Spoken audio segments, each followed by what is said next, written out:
అందరికీ నమస్కారం అండి. ఎలా ఉన్నారు? అందరూ బాగున్నారని, ఇంకా బాగుండాలని మనస్ఫూర్తిగా కోరుకుంటున్నాను. సూర్యోదయానికి ద్వాదశి తిథి ఉన్నటువంటి నవంబర్ 24వ తేదీన మనందరము క్షీరాబ్ది ద్వాదశిని జరుపుకుంటున్నాము. మాసాలలో అత్యంత పవిత్రమైనది కార్తీక మాసం. అందులోనూ అతి విశిష్టమైనటువంటి తిథి క్షీరాబ్ది ద్వాదశి. ఈ కార్తీక మాసంలో వచ్చేటువంటి క్షీరాబ్ది ద్వాదశి క్షీరసాగరాన్ని మదించినటువంటి పర్వదినం. ఈరోజు మహావిష్ణువును ఉసిరి రూపంలో ఎందుకు పూజించాలి, తులసమ్మకు మరియు ఉసిరి చెట్టుకు ఎందుకు కళ్యాణాన్ని నిర్వహించాలి, ఈ విధంగా కళ్యాణం చేయటం వలన కలిగేటువంటి శుభ ఫలితాలేమిటి, ఈరోజు చేయవలసినటువంటి పూజ, దానము మరియు పుణ్య కార్యక్రమాలను ఈ వీడియోలో నేను మీతో షేర్ చేసుకుంటాను. ఈ క్షీరాబ్ది ద్వాదశి పూజ కోసం మనం ఒక ఉసిరి కొమ్మను కానీ లేదా చిన్న ఉసిరి చెట్టును కానీ తీసుకుని వచ్చి ఈ విధంగా కుండీలో ఉంచుకోవాలి. విడిగా కుండీలో కానీ లేదా తులసి అమ్మవారి కుండీలో కానీ ఉసిరి మొక్కను కానీ ఉసిరి కొమ్మను కానీ ఉంచుకోవచ్చు. తరువాత తులసి అమ్మవారి ప్రాంగణాన్ని పసుపుతో కానీ గోమయంతో కానీ చక్కగా అలంకరించాలి. నా దగ్గర ఇటువంటి ముగ్గు ట్రేస్లు ఉన్నాయి. వీటితోటి నేను చక్కగా ఆ ప్రాంతాన్నంతా పసుపుతో అలికి ముగ్గులను ఉంచి పసుపు కుంకుమలతో అలంకరించాను. ముఖ్యంగా శంకు చక్రాలను, కమలాలను, అమ్మవారి పాదాలను, స్వామివారి గోవిందనామాలను ఈ బియ్యం పిండితో ఉంచినట్లయితే చాలా మంచిది. ఈ క్షీరాబ్ది ద్వాదశి నాడు మనం తప్పకుండా ఉసిరికాయ దీపాలను వెలిగించాలి. ఈ విధంగా ఉసిరి దీపాలను వెలిగించడం వల్ల వచ్చిన గాలి పీల్చడం ఆరోగ్యానికి శ్రేయోదాయకం. చాలామందికి ఉసిరికాయను పైభాగంలో ఈ విధంగా రౌండ్గా కట్ చేసి పెట్టవచ్చా లేదా అలానే పెట్టాలా అనేటువంటి సందేహం ఉంటుంది. ఎటువంటి సందేహం లేకుండా అలానే అయినా పెట్టవచ్చు, లేదా మీ పరిస్థితిని బట్టి, మీ అలవాటును బట్టి పైభాగంలో రౌండ్గా కట్ చేసి అయినా పెట్టవచ్చు. ఎందుకంటే అమ్మవారు లోకమునకు ఔషధి. ఎప్పుడైనా మనకు ప్రమాదకరమైనటువంటి పరిస్థితులు, లక్షణాలు ప్రకృతిలో ఏర్పడినప్పుడు అమ్మవారు విరుగుడుగా మన పక్కనే ఉంటారు. మంచు పెరిగి, చలి పెరిగి, రక్త కణాలు మూసుకొని మన రక్త కణాలలో క్రొవ్వు అడ్డుపడుతూ ప్రమాదకరమైనటువంటి స్థితి ఉన్నప్పుడు ఆవిడ ఉసిరికాయ రూపంలో వచ్చి వాటన్నింటినీ క్లియర్ చేసి మనకు ఆరోగ్యాన్ని ఇస్తారు. అందుకనే మనం ఈ నెలలో ఉసిరి కొమ్మకు పూజ చేయడము, ఉసిరి కొమ్మను ఆరాధించడము, ఉసిరి పచ్చడిని తీసుకోవడము, ఉసిరి గాలిని పీల్చడము, ఇవన్నీ చేయడం వలన మన శరీరంలో ఉన్నటువంటి కఫ, వాతములు, పైత్యములు తగ్గిపోయి మనం ఆరోగ్యంగా ఉంటాము.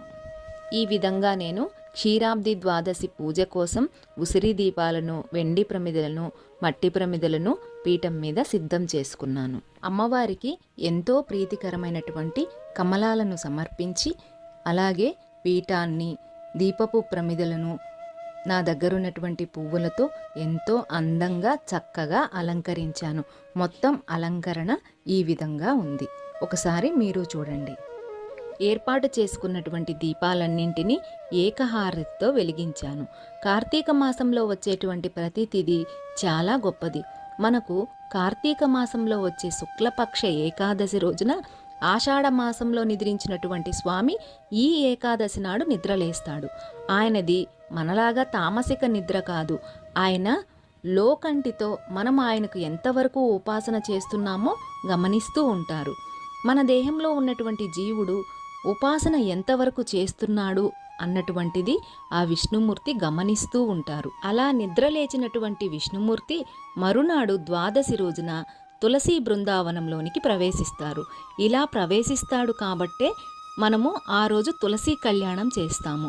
ఉసిరి కొమ్మను తులసి చెట్టులో పెట్టి మనం పూజిస్తాము. తులసి అంటే సాక్షాత్ లక్ష్మీ స్వరూపిణి.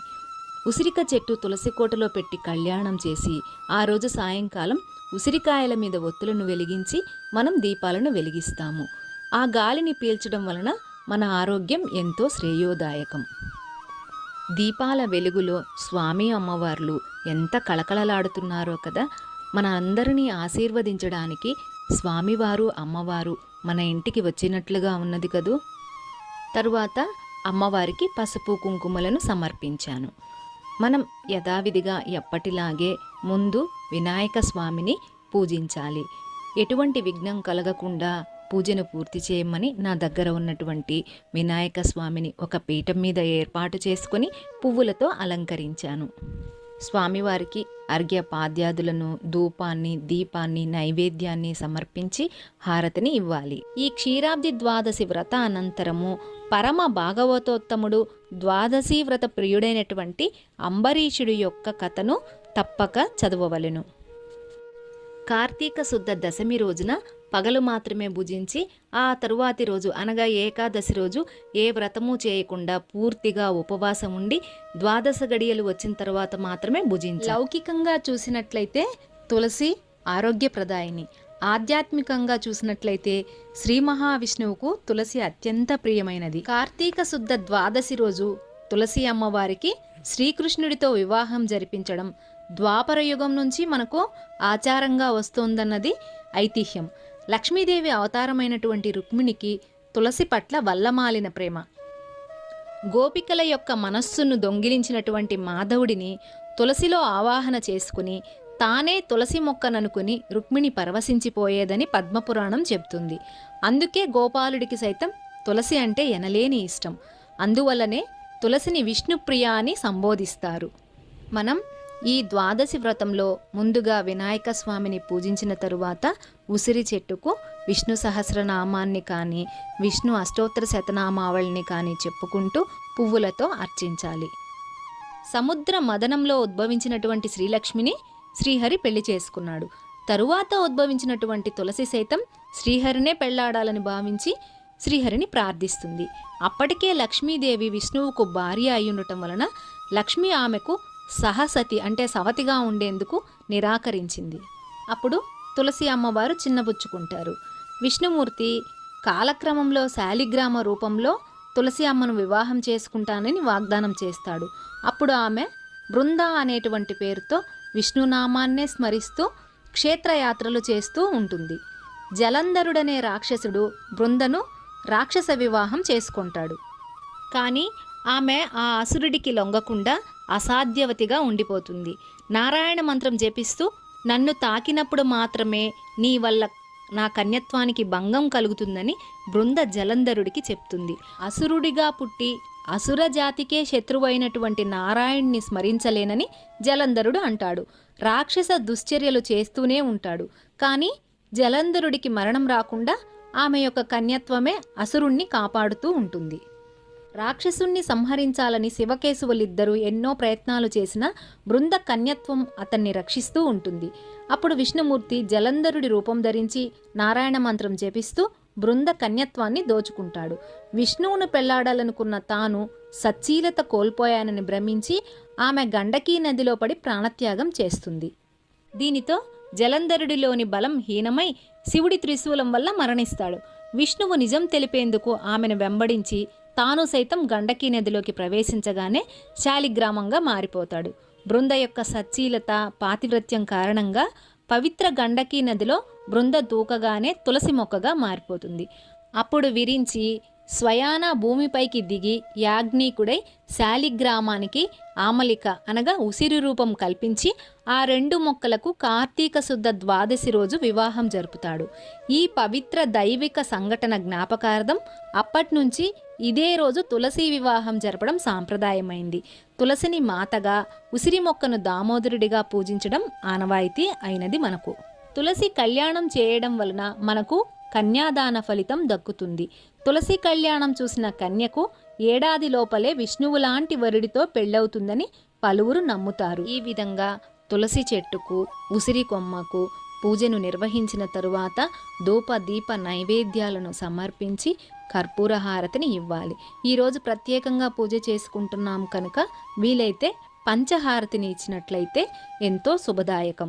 కార్తీక మాసంలో ప్రతిరోజు తులసి పూజ ఎవరైతే చేస్తారో వారు ఉత్తమ లోకములను పొందుతారట. ప్రతిరోజు చేయలేనటువంటి వారు కనీసం ఉద్దాన ద్వాదశి లేదా చిలుక ద్వాదశి రోజైనా సరే తులసి పూజ చేయాలి. తులసి మొక్కను వేసి పెంచినటువంటి వారు దానికి ఎన్ని వేళ్ళైతే పారుతాయో అన్ని మహాయుగముల పాటు విష్ణులోకమందుంటారట. తులసీ దళములు కలిపి ఉన్నటువంటి నీళ్లతో స్నానమాడినట్లయితే పాపాలన్నీ పోయి వైకుంఠానికి పోతారట. బృందావనమును వేసినట్లయితే బ్రహ్మత్వమును పొందుతారు.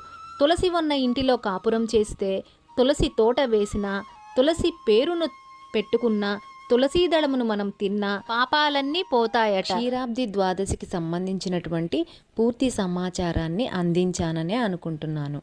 ఇంకా ఏదైనా సందేహాలుంటే కమెంట్ రూపంలో తెలియజేయగలరు. మరొక మంచి వీడియోతో మళ్ళీ కలుద్దాం. అంతవరకు సెలవు.